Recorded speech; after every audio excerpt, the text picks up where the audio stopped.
इससे पहले हम लोग प्रेम स्वरूप पढ़ चुके हैं। अब पढ़ेंगे हम लोग आधारभूत अनुपातिकता का प्रेम। इसको क्या होता है समझते हैं। सबसे पहले एक हम फिगर ड्रॉ करते हैं। यहाँ देखिए, ये एक त्रिभुज है। ये क्या है? त्रिभुज है। ये त्रिभुज है, इसको इंग्लिश में ट्रायंगल कहते हैं। त्रिभुज से ही हम लोग उस स्टेटमेंट को समझने का प्रयास करेंगे। स्टेटमेंट याद रखने की जरूरत नहीं है, आप त्रिभुज से देख करके समझ सकते हैं, या फिर क्वेश्चन में दिया रहा है। तो क्या करेंगे यहाँ समझिए। मान लेते हैं ये ए है, बी है, ये सी है। स्टेटमेंट क्या कहता है? स्टेटमेंट कहता है कि एक कोई रेखा खींचेंगे। एक ऐसी रेखा किसी भुजे के सामने कोई ऐसी रेखा खींची जाए जो अन्य दो भुजाओं को समान अनुपात में विभाजित करे। यानी मान लीजिए एक रेखा ऐसे खींचते हैं, एक रेखा खींचिए। रेखा इस प्रकार खींचिए कि जो जिस दो भुजा पर ये टच कर रहा है उसको समान अनुपात में विभाजित करता है। यानी कि आपको ये दिया हुआ कि ये बटा ये और ये बटा ये दिया हुआ है। तो आपको प्रूव करना है, आपको सिद्ध करना है। इसका नाम दे दिया जाए, मान लेते हैं ये m है और ये n है। तो आपको इसमें सिर्फ ये करना है कि ये m n समांतर BC, ये सिद्ध करना है। ठीक है, तो स्टेटमेंट क्या रहने वाला है? यानी किसी भुजा के सामने एक ऐसी रेखा खींची जाए जो दो अन्य भुजाओं को समान अनुपात में विभाजित करता है, तो वह रेखा तीसरी भुजा के समांतर होगा। ये बात है स्टेटमेंट। तो स्टेटमेंट लिखते हैं,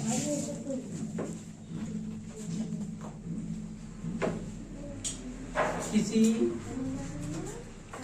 त्रिभुज में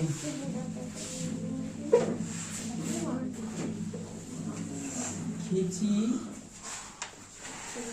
गई एक रेखा जो दो भुजाओं को समान अनुपात में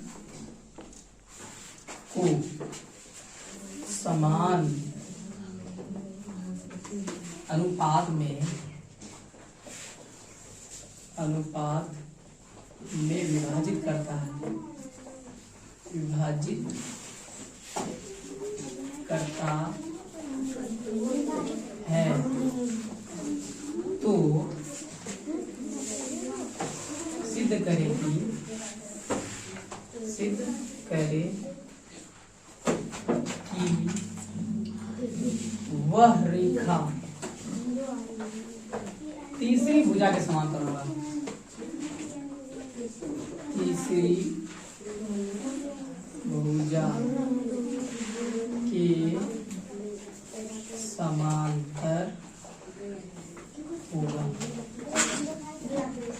तो स्टेटमेंट क्या कह रहा है कि किसी त्रिभुज में खींची गई एक रेखा, कोई भी त्रिभुज है उसमें कोई एक रेखा खींची गई रेखा जो, यानी ये रेखा दो भुजाओं को समान अनुपात में विभाजित करता है। मतलब ये रेखा दो भुजा हो गया, एक भुजा ये हो गया, एक भुजा ये हो गया, इसको समान अनुपात में विभाजित कर रहा है। एक रेखा दो भुजाओं को समान अनुपात में विभाजित कर रहा है। तो आज क्या कह रहा है? तो सिद्ध करिए, तो प्रूव करिए। क्या प्रूव करिए? सिद्ध करिए कि वह रेखा, यानी ये वाली रेखा तीसरी भुजा का मतलब ये दोनों भुजा को समान अनुपात में विभाजित कर रहा है। तो तीसरी भुजा कौन बचा? ये दोनों के अलावा ये बचा। तो इसको समान क्या होता है? तीसरी भुजा के समांतर होगा, ये इसके समांतर होगा। तो हम लोग को ये बात प्रूव करना है। तो सबसे पहले हम आपको बता चुके हैं कि जब भी थ्योरम प्रूव करना है तो सबसे पहला काम क्या है? कल्पना करना है, कल्पना कर लेना है। दूसरे बाद में आपको क्या सिद्ध करना है उसको लिख लेना है। तीसरे में क्या लिखना है? रचना करेंगे। सबसे पहला 1 नंबर में देखिए, सबसे पहला काम कल्पना करना है। कल्पना क्या होता है? हम मान लेंगे ये ABC एक त्रिभुज है। क्या करेंगे? माना कि ABC एक त्रिभुज है।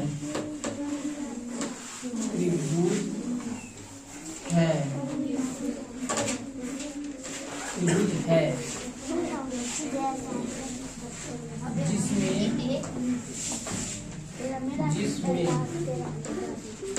MN एक रेखा है, एक रेखा है। क्या है दोस्तों कि माना कि ABC एक त्रिभुज है, यानी कि एक त्रिभुज है जिसमें यानी इसमें MN यानी ये वाला MN क्या है, रेखा है, ये रेखा है जो क्या कर रहा है, दो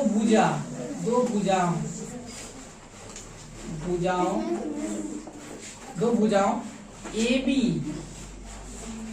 तथा AC को समान अनुपात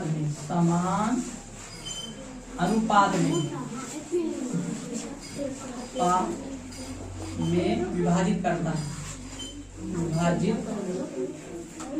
करता है। यानी इसका मतलब क्या हुआ, इसका मतलब अर्थात शॉर्ट में क्या समझिए, आपको ये दिया हुआ है कि ये बटा ये होगा और ये बटा ये आपको प्रश्न में दिया हुआ है, आपको स्टेटमेंट में दिया हुआ है। यानी अर्थात क्या हो जाएगा, AM बटा हो जाएगा MB बराबर AN बटा NC, ये आपको दिया होगा। ठीक है, तो कल्पना हो गया। अब दूसरे नंबर पे क्या करना है, दूसरे नंबर पे देखिए सिद्ध करना है।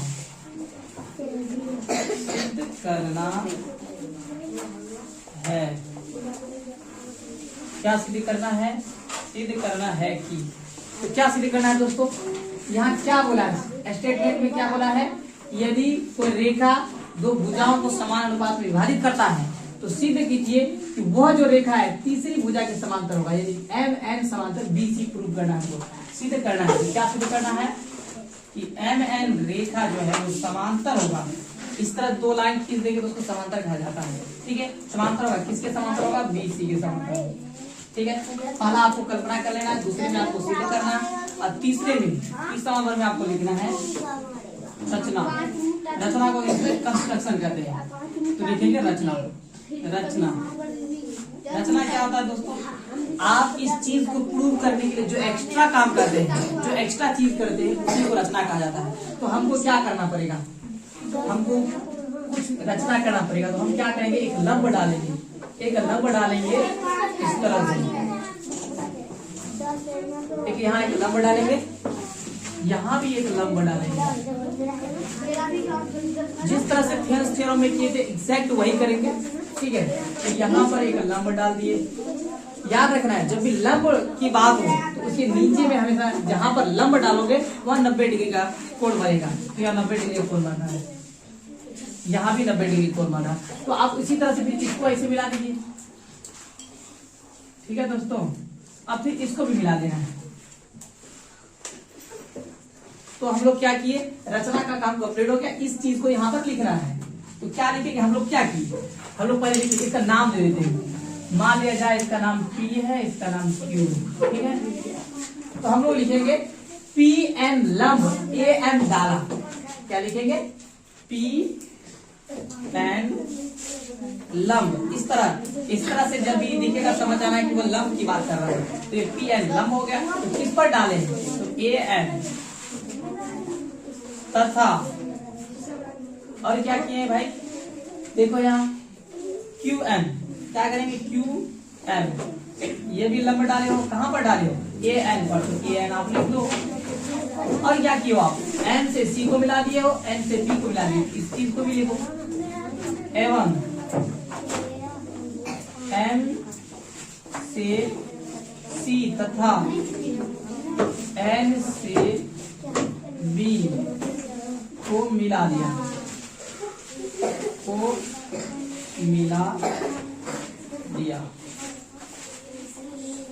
ये आपका रचना हो गया।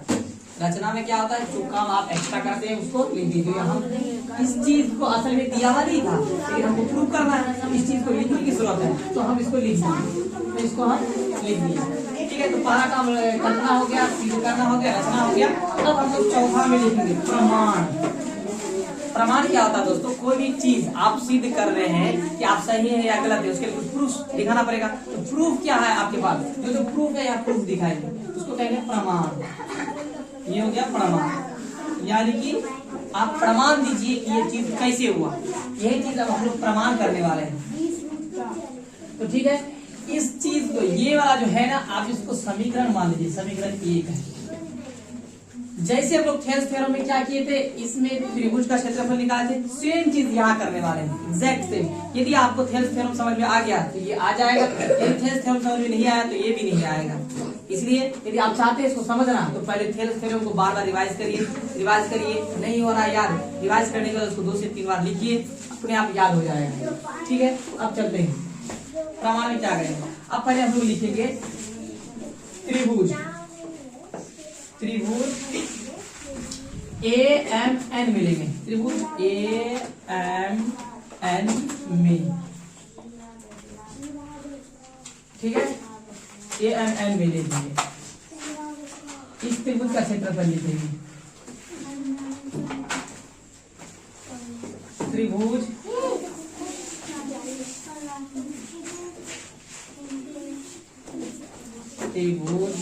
AMN का क्षेत्रफल। त्रिभुज का क्षेत्रफल हमने बताया था आपको कि किसी भी त्रिभुज का क्षेत्रफल है तो 1/2 करिए, आधार गुना ऊंचाई करिए, तो वही काम करने वाले हैं। तो 1/2 रहेगा आधार। अब आप देखिए इस वाले त्रिभुज को देखिएगा तो आधार आपको यहाँ दिख रहा है, ये क्या दिख रहा है? आधार।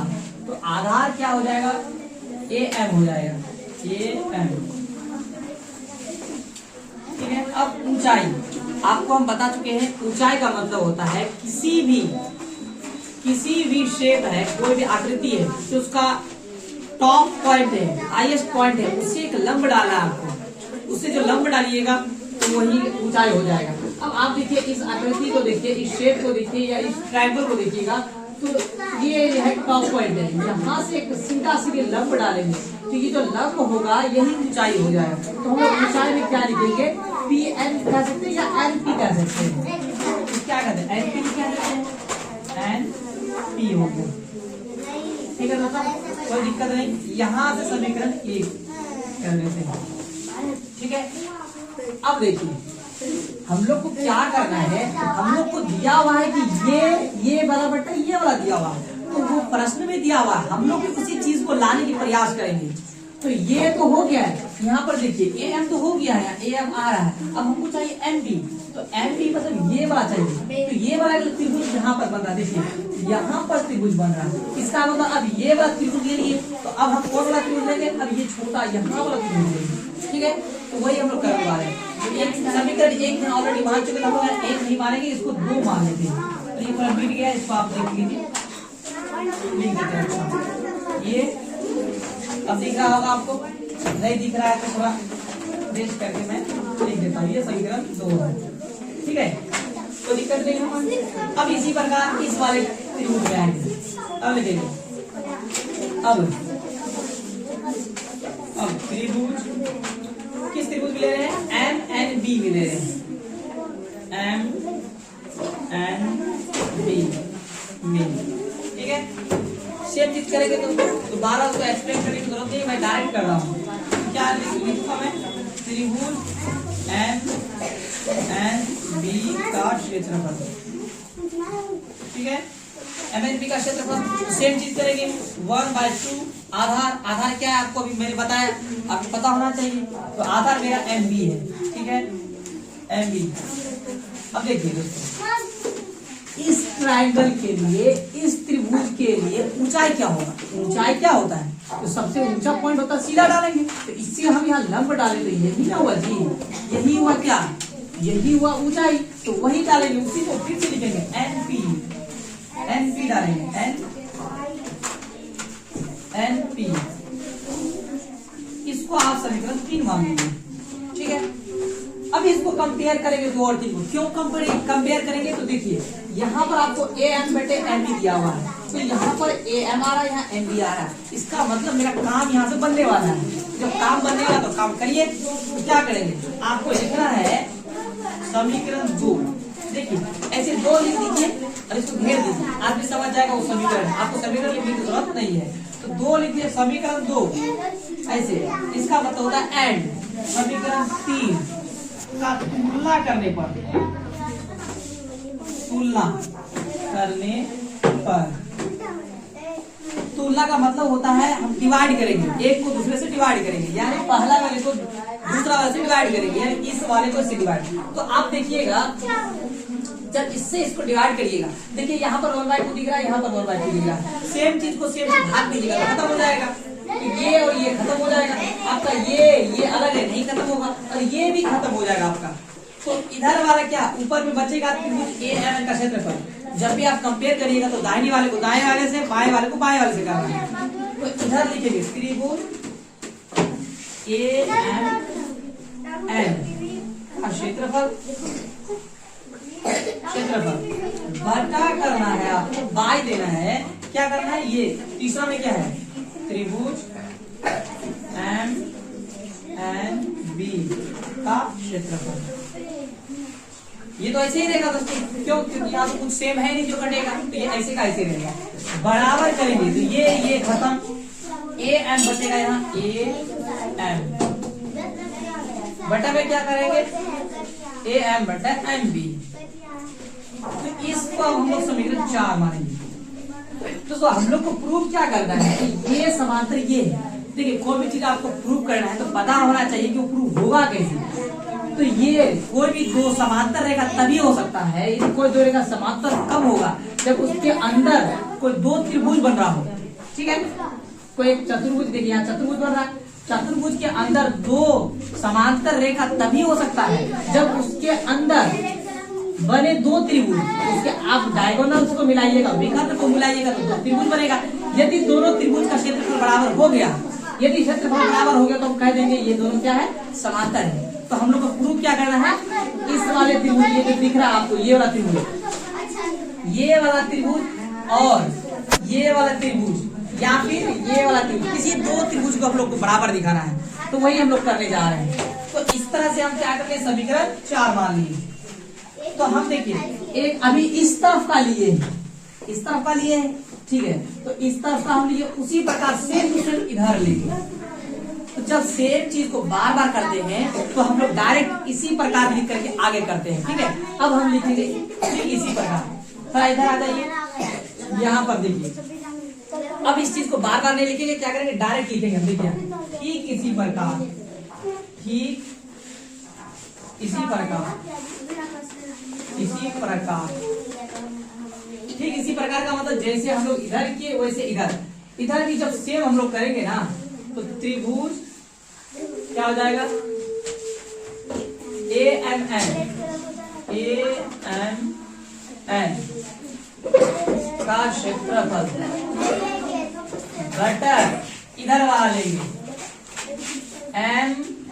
MNC, त्रिभुज MNC का क्षेत्रफल डायरेक्ट कर दिया। ठीक है, तो डायरेक्ट जिधर जैसे इधर क्या आता है AM बटे BM आता है, तो इधर क्या आ जाएगा, AN बटे NC आ जाएगा, AN बटे NC।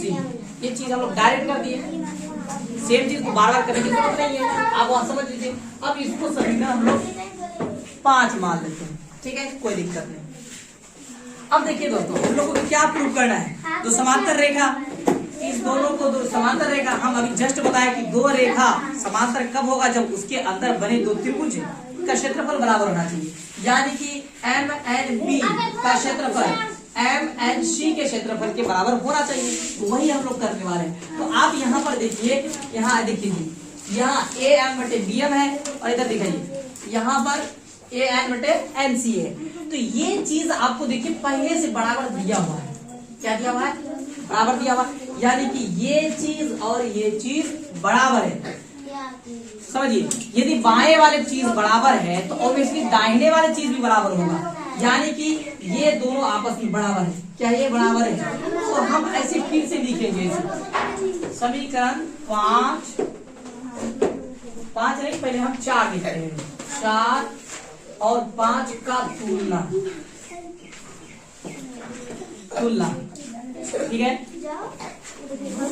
ध्यान दीजिए, आप जब तुलना करिएगा तो ये जो है ए एन बटे एन सी और ए एम बटे एम बी, ये दोनों बराबर दिया हुआ है। जब बराबर दिया हुआ तो कट जाएगा, यानी पूरा पूरी वो कट जाएगा। उसके बाद देखिएगा ऊपर में भी एम एन का ए एम एन का क्षेत्रफल है, यहाँ पर भी इधर देखिए यहाँ पर भी ए एम एन का क्षेत्रफल है। इस मेरे कहने का मतलब ये जो सेम चीज है वो कट जाएगा, वो सब नहीं बचेगा। तो हम उसको नहीं लिखेंगे, हम यहाँ डायरेक्ट लिख रहे हैं। तो डायरेक्ट मेरा तो दोनों का कंपेयर करेंगे तो क्या बचेगा, देखिए इधर तो कट के पूरा 1 हो जाएगा, तो इधर बचेगा क्या मेरा, तो आप डायरेक्ट यहाँ देखिए ये दोनों कट जाएगा, तो मेरा बचेगा त्रिभुज ए एम एन का क्षेत्रफल बटा क्या हो जाएगा, त्रिभुज एम एन बी का क्षेत्रफल, त्रिभुज एम एन बी का क्षेत्रफल बराबर ये वाला और ये वाला आपस में बराबर होगा। त्रिभुज ए एम एन का क्षेत्रफल बराबर हो गया त्रिभुज एम एन सी का क्षेत्रफल। दोस्तों ऐसा क्यों हुआ, क्योंकि हमको दिया था, क्योंकि ए एम बटा एम बी बराबर ए एन बटे एन सी, ये दिया है ये ए एन बटे एम बी ए एन बटे एन सी ये दिया हुआ था। इसीलिए जब ये दोनों आपस में बराबर है तो ये वाला भी आपस में बराबर होगा। जब आप इसको देखिएगा, देखिए इधर पूरा सेम है तो ये कट जाएगा, इधर पूरा सेम है तो कट जाएगा। जब आप कैंची मार गुना करिएगा, क्रॉस मल्टीप्लिकेशन करिएगा, तो ये इसको इससे गुना करिएगा तो कुछ नहीं तो 1 है यहाँ, कुछ नहीं तो यहाँ 1 है। जब इसको कैंची मार गुना करिएगा तो आपको आ जाएगा क्या, त्रिभुज